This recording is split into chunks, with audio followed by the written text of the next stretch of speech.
Thank you so much for the invitation.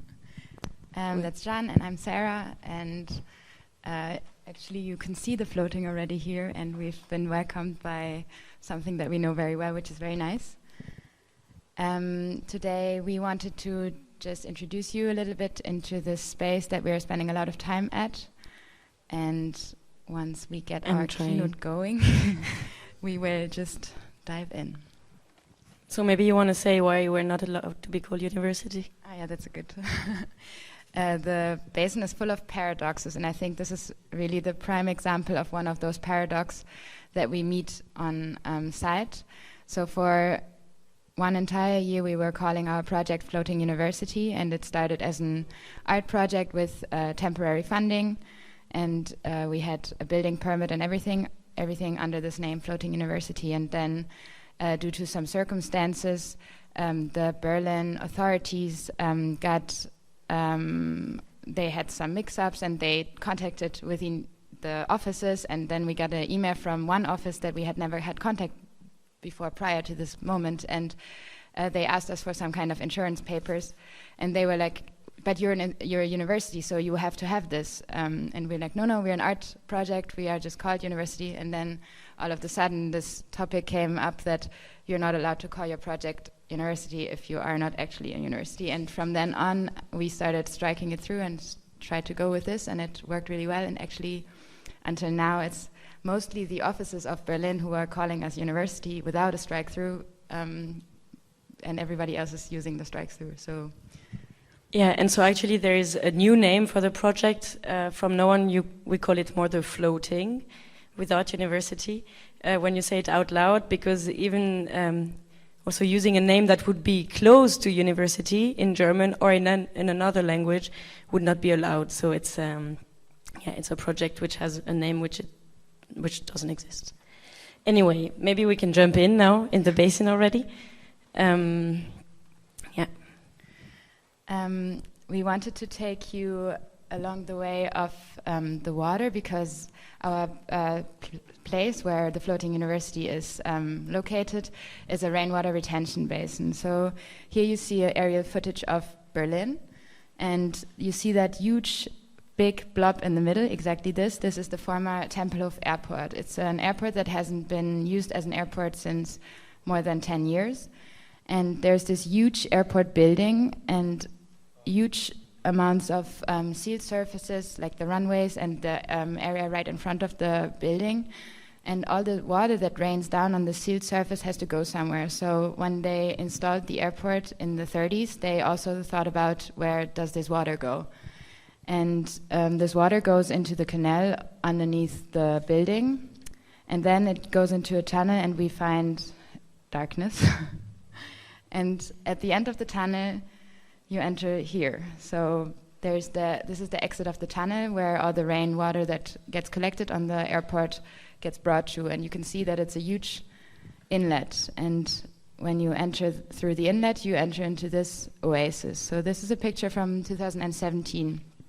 It's a huge 28,000 square meter size pond, where the water rushes in and gets stored until the canalization can take it. And it gets stored there, and this is how it used to look like. So it's this man-made technical infrastructure that is still, even though the airport is not functioning anymore, this infrastructure is still functioning and also still necessary. And you can see that it's very green, and nature has kind of taken back this space. And this is aerial footage all the way from 1943, so you can see the development throughout the year.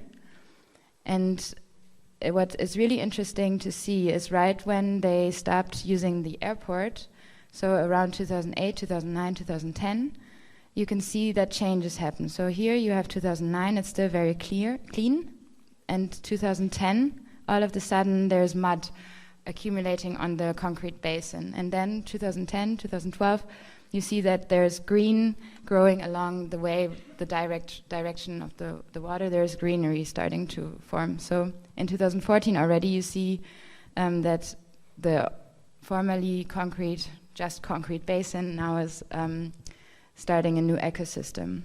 And this is the place where in 2008 2018, the architecture collective Rahmenlabor wanted to place its floating university. So this is 2018, when we kind of landed like a spaceship in this oasis and opened up the floating university. And so we had one summer full of program, and I think we want to show with this picture that it also got very dense at some point, which was allowed by the infrastructure that was built there, which made the space open to the public for the first time since it was built. So it was kind of also within Berlin a big moment, although even today it's not known from everybody. And so yeah, we had a pretty intense summer that we will talk about more later in a more programmatic view. But after this summer, we decided to go on with the project, although it was supposed to only last one summer. So now it's also the running gag of every summer will be the last summer, and it's been 4 years that we kind of expect that we have to leave, and eventually we always do in a way. But which makes everything quite precarious, where you always have to be on the go or ready to leave. And nevertheless, we decided to found an association, and this we did with people that were already engaged in the program in the first summer. And that's also where Sarah and I were already involved from the beginning. And then we kind of shifted the project organization, which takes also a lot of time and energy, into a non-hierarchical association, which is divided in different groups, taking care of different topics, which can go from spatial experiments to programmation or garden, relationships to the neighborhood. And so it kind of gets more varied, diverse every year. And then, so after this summer, we were funding our association, and then the site went into a phase of hibernation, where not so much was happening. And then it's actually the time in winter where we started to prepare and apply for more funding and more possibility, more visions for the future. And this is the first winter, and eventually this is what happened each time, every year. It's a cycle that kind of repeats itself, so that's why we will display it in this way. So we were also planning with actors that are not always taken into account when it comes to designing spaces, such as kids or ourselves, association member, which had a quite precise view on the site and on its specific demands and needs. And eventually winter came to an end, even though it's a long part of the year in Berlin. And now each spring finds there's one moment which is the construction time, where we also involve volunteers and people that are interested in building actions. And there we go on with building up the space and repairing pieces or infrastructures that need maintenance. And then it's a big moment of transformation for the site. As each year, the site is designed anew. And what I maybe didn't say is why we actually inbuilt it in the first place, because it looked so great on the pictures. It's actually because we have this building permit that's temporary, and we have to renew it each season. So we are allowed to stay for the summer month and the spring, about from April to October, and then end of October we're supposed to leave. And so we kind of take back the structures, or the most part of the structures, and we can only come back when springs come again. So more building stuff. Here, for example, we started also engaging with materials from the sites, namely the reeds that are big actors for the ecosystem and for its protection. And this is, for example, building up a facade out of the reed itself. I have to say it's not reed that we collected from the basin because it's protected, so it's reed that we collected somewhere else, which is important because we're not allowed to touch the reed. And then there are also other building actions that engage with inflatable structures, which is it's something that we also experiment further every year, and also allows us to have this kind of light structures that we build up and build more easily than if it was only massive elements. And here, for example, it's the structure that is now standing at the basin, and these pictures have been taken 2 weeks ago when we built this roof anew, like we mounted it anew. And this is from the inside when it's inflated, and this is a detail. And then these also always bring moments of coming together with the people that engage with the building and with the spatial design, but every member of the association who wants to join, or from Berlin who is interested in such topics. And we also each year try to focus on some experiments that are either material-based, like I said with the reed, but can also, this was the first year where we engaged with the topic of water filtrations. And this is a prototype how to filter water with phytoepuration here through a bathtub. And there were many bathtubs like this, and this was one of them. And this is something that we kind of learn with the time. Like every year our processes get a bit smoother and a bit more efficient, but there are always this moment of surprises that comes. And here, for example, this is one of our wooden structures. And then we realized that wherever the structures were anchored was a good spot for sediment to settle and to accumulate, which allows for the ecosystem to further develop. So we're actually actively taking part in the natural succession of the ecosystem. And here you can see young willow trees that start to grow, which, spoiler, is actually the sign that our lake ecosystem might turn into a humid forest if we leave it. Okay, now comes summer. So I told you it changes every year. It looks different. So here, quickly a preview of how it looks. 2018, we looked at it already. Then we built it, and then this is how 2019, how it looked like. The size might tell a bit about our funding situation that year. Then we had 2020, which was more of a calm time for everybody and less program open to the public, so we can focus on something else. Here, 2021 are the structures that are also the one that still stand today, and that you already see in some parts. And finally, we go back to fall, which is the time of deconstructing again and finding storage places. And also for us as an association, it's the moment where we usually lose the place where we meet and where we engage and the reason why we are an association. And it is the moment where the site is beautiful but very calm, and we spend a lot of time trying to organize otherwise. And this is a cycle that has been going on for 4 years now. Yeah, no. Regarding what we actually do there, we have started in the beginning, in the first year, with 2 strands of program. We had the academic program and the open program. And the academic program was part of like many university collaborations, and we offered universities from all over Europe to come on site and spend an amount of time that they chose on site as part of their curriculum and execute their projects at floating. And at the same time, we had this open week program where we programmed other festivals, lectures, concerts, very diverse, like a width of different program.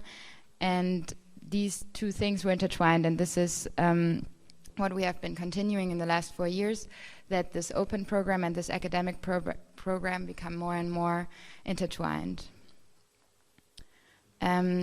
We had in the first year, this is our opening poster, and you see kids, university students active on site. In the background you also see the structure that is here as well. And it was to open up the site, it was to program the site, and it was to bring people together to explore things and to experiment and to use this basin where you also have these unexpected moments of sometimes the rain comes and you can't do anything because you get flooded, to work with these unexpected moments and to be in a situation that you don't usually have in our cities that much anymore. Later on, in 2019 and also in 2021, the two members of our association, Gilly and Rosario, curated the Climate Care Festival, which was in 2 editions already now, where based also learning, like it was coming out of the learnings that we had from the site to combine this ecosystem on site with the ethics of care. So it was a 1-week or 10-day festival curated exactly around this and also connecting us as an association very much to our space. One of the most successful programs at Floating, I would say, is the Kids University.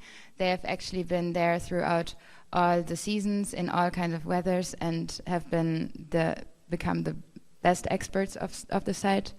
And they've written a manifesto over the years, and this is one quote of it: "Nur hier kann man hier sein," which means only here you can be here. We also tried to shift away from this institutionalized academic context, and instead of working only with the institutions via the professors and having this top-down approach to academia, we tried to we started an open call and asked directly for self-organized student groups to pitch their projects and to give the space to them for whatever they want and need.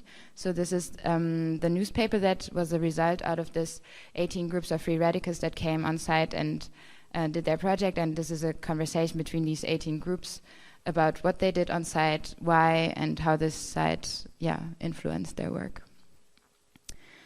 Also, we have neighborhood weekends in every season where we invite initiatives from the neighborhood to curate the program. This is from the fall edition. But also we give the site for spontaneous programs that get brought to us from the outside. This could be also spontaneous things like reading circles. We also have this format Thirsty Thursdays, and tomorrow at Floating there will be Flinter Floating, which they approached us if they could organize this event at Floating, and we grant them the space and open the bar, and this will happen tomorrow if you're in Berlin.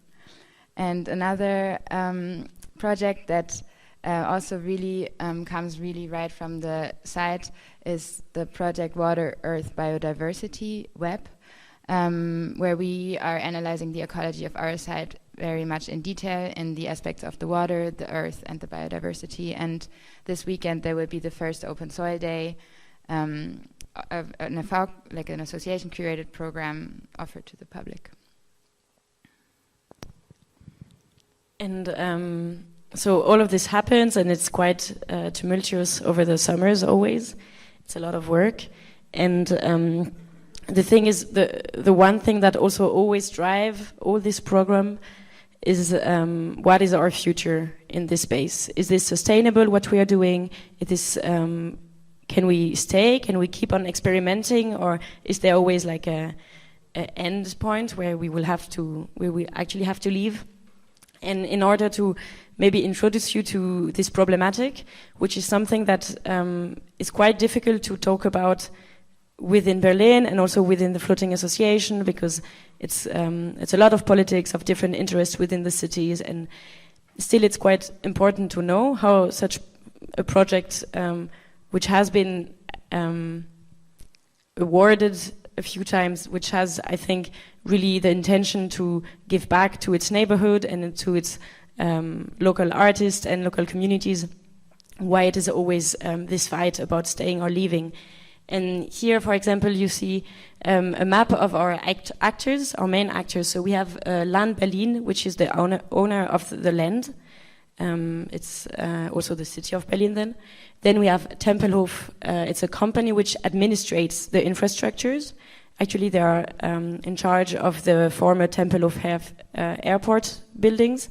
And they are the people that take care, in a way, but mostly maintain the infrastructures. Then we have such offices like the Office for Nature Protection, which get mixed up, of course, because we're talking about a very important inner city wetland ecosystem. And finally, we have here the rainwater and wetland ecosystem on which we are based. Here, for example, this is the vision, or one possible vision of the city of Berlin, what could happen here, not here, in the basin. Kreuzberg braucht Sport und Wohnen. That means Kreuzberg, which is where we're situated in Berlin, needs sport facilities and more housing, which is something we actually agree with. I mean, sport facilities, I don't know if you remember on the bird view map, but there are plenty of sport fields nearby. Nevertheless, housing is a big, big question in Europe, but in Berlin also. So we don't oppose the fact of building more housing. It's maybe only the question how you build it and how it looks like.